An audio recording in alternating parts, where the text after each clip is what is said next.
चाशालफुंगो फुलतली ग्राम पंचायत उलगलगो कलाइजाक बांखा शंकर देबनाथ मुंगै खरकसाबानी खलायनायनि मांकथै फासाल हरनि सिमि कमाजाक तंमानि शंकर देबनाथ मांकथै मानमानि कक्तमा मानखेनो आमसाय थांगै सगैगा आमतली थानानि पुलिस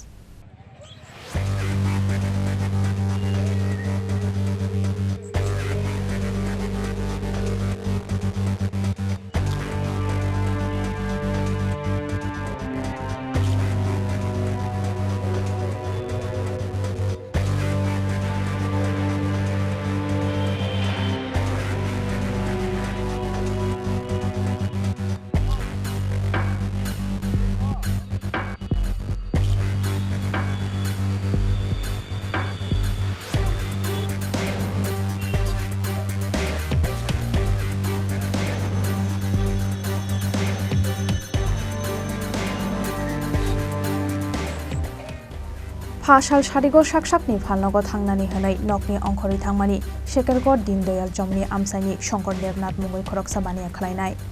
फियाबा फासाल हरते नगो किफिलि सकफाइलिया अबरक आबुनि बागै फासाल हरनि सिमि बननाय दुगलाय दंमानि नकनि बररक फियाबा चाशालफुंगो फुलतली ग्राम पंचायत उलगलगो कलाइजाक मांखा शंकर देबनाथनि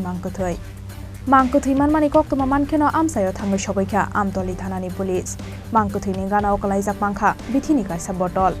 फियाबा नकनो खुंगो मुंसानतै फाना कक बांलायमानि एबा खाहामिया अंमानि पाटे मुंतरै होनै साका पुलिस থেকে খবর পাই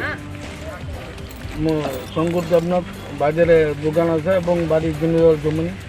তার মৃতদেহ এই জায়গাতে পাওয়া যায় তার জন্য খবর পেয়ে ছুটে আসি দেখার জন্য মৃতদেহটার অবস্থা কীরকম এটা কি স্বাভাবিক মৃত্যু না অস্বাভাবিক পুলিশ এসেছে তাহলে প্রশাসন ইনভেস্টিগেশন করে কী পাওয়া যায় সেটি হচ্ছে বড় ব্যাপার প্রাথমিকভাবে কি ধারণা হচ্ছে দেখি আত্মহত্যা হতে পারে না কেউ ওকে দেখে কিছু বলা যায় না কারণ যে ঘটনা এখানে বুলতুল বাজারে দুটো খুন হয়েছে সেখানে আসামি শনাক্ত হয়নি এই আজকের এই ঘটনাও কী ঘটনা খুন না আত্মহত্যা কিছু বোঝা যাচ্ছে না মৃতদেহে কি কোনো ক্ষতের চিহ্ন দেখা যায় মৃতদেহে কোনো ক্ষতের চিহ্ন দেখা যায়নি কী করতে হবে রাজমিস্ত্রির কাজ করতেন এবং বাজারে ওনার দোকান আছে শঙ্কর দেবনাথ ঘটনাটা কোনখানে